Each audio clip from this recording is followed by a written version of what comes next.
For everyone that's been concerned about me, yes, I am drinking my water and I'm trying to be so much better about that, just so you know. Delaney, specifically, trying to follow your example. Oops.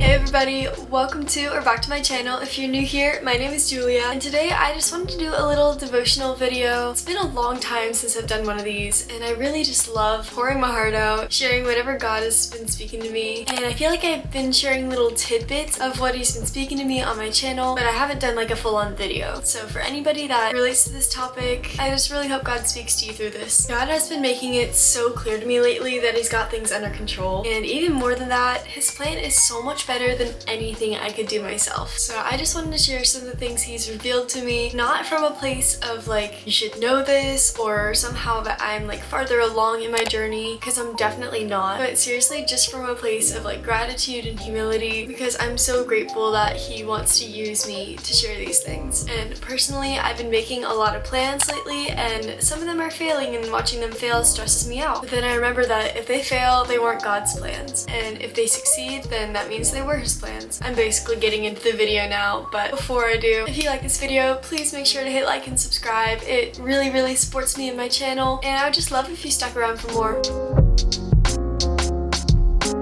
Okay, you might be thinking like, what do you mean God's timing? When I say I'm learning to wait on God's timing and God's plan, if you don't believe that God is like actively involved in our lives, or if you just don't believe in God at all, this will not resonate with you. But I really want to encourage you to hear me out. I believe that God is constantly working things for our good, and I believe that because that's what it says in scripture. It's Jeremiah 29:11.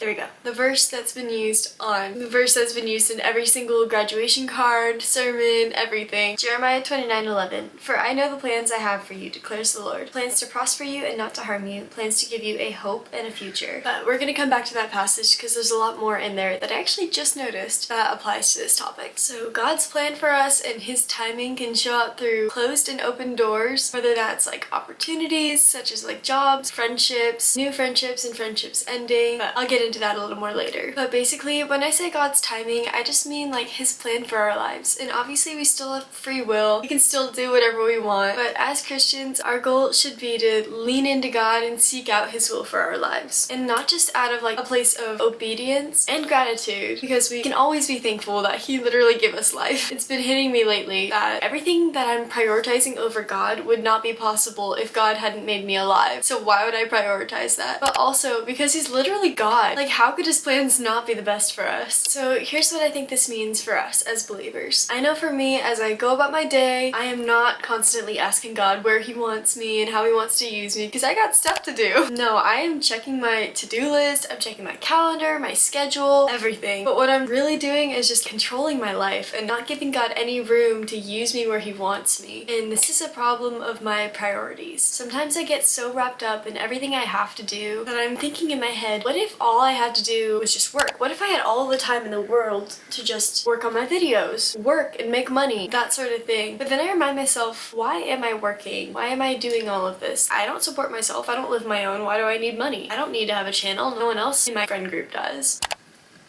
We're gonna bring you a little closer. It's not centered.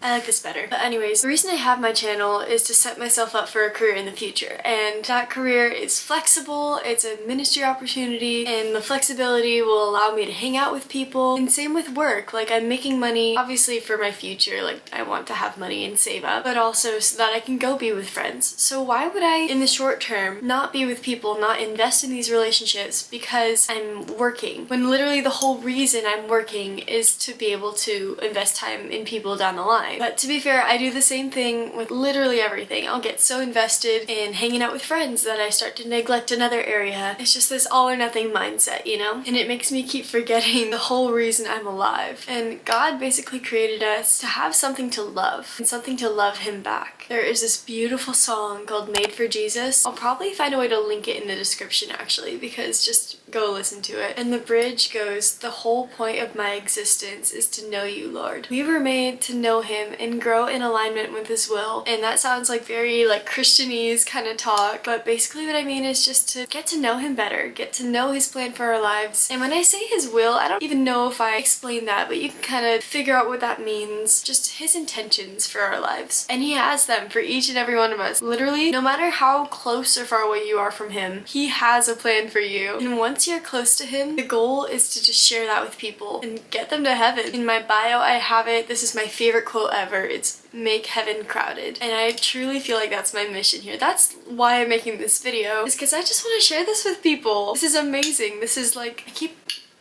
doing that. But getting to know Jesus has been the most amazing thing in my life, and that's exactly why I want to share it with you. The best part is, if everything we do stems from this motivation of just living to love God and share that love with other people, then all of the pressures around us, they just kind of fade away. They feel way less intense, and honestly nothing else seems to matter as much. You realize that things here are truly temporary, and think about it, has there ever been an issue or a problem or something that seemed really intense that you haven't gotten through? Maybe there's something you're still struggling with, but there is an end to it. And I know I keep saying this, but God has it worked out. I promise you. And this is why we just have to trust God's timing in our lives. And we can, because we know that he loves his children no matter what. So we read the beginning of that Jeremiah passage. "For I know the plans for you, plans to give you hope in the future." But the next few verses say, "Then you will call on me and come and pray to me, and I will listen to you. You will seek me and find me when you seek me with all of your heart. I will be found by you, declares the Lord." So yes, he has these plans for us, and there's no changing that. But it's also up to us to seek him and to figure out what he's trying to do. Obviously, we're not going to figure it out, but to just be in communication with him. He wants to have a relationship with us. Like I said, he created us just to love us and to have us love him. If you still feel like this is kind of vague, and that is my least favorite thing, is when there's a sermon or a message or something, and it just feels like the entire thing is super general and vague, and you don't know how to apply it to your life. I just want to give you some examples.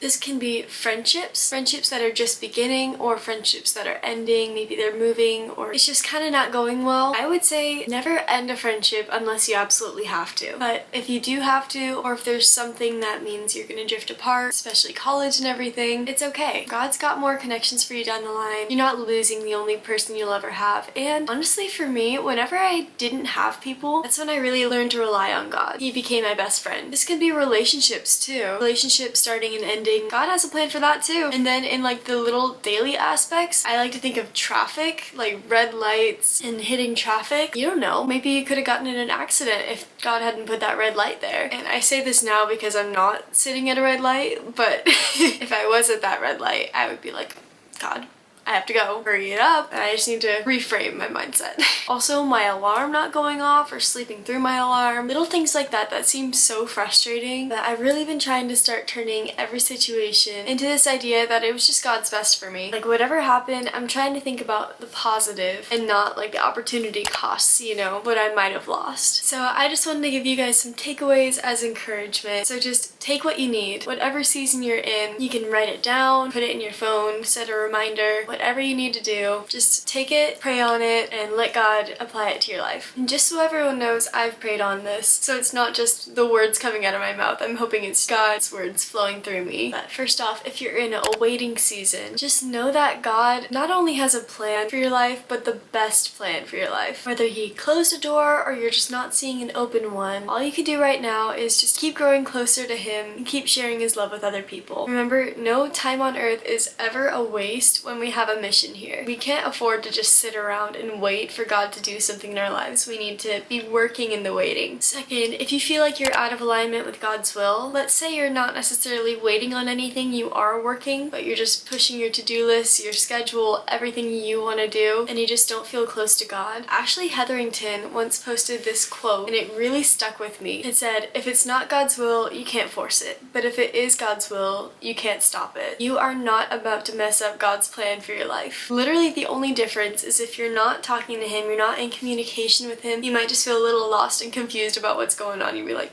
"Hey God, what you doing here? I wanted this to happen, but this happened, but he's still gonna do what's best for you. You just might not realize it's what's best for you. And personally, this is exactly where I've been. Not necessarily that God's been doing things that I'm not expecting, but I just haven't been relying on him. I'm really trying to work on listening and communicating with God all of the time and trying to follow his plan. Even when I don't know what's going on, at least I know it's gonna be the best because I'm going where he's taking me. But I just want you to know the pressure is not all on you because God's got this. And that's about all I really wanted to share. Thank you so much for listening. If you made it this far, let me know in the comments if you're in a waiting season or just whatever, or you can always reach out to my DMs on Instagram. If you have any prayer requests, please let me know. I would love to pray for you. I love you guys so much, and I really hope you enjoyed this video. Remember, Jesus loves you, and go have a great day. Bye!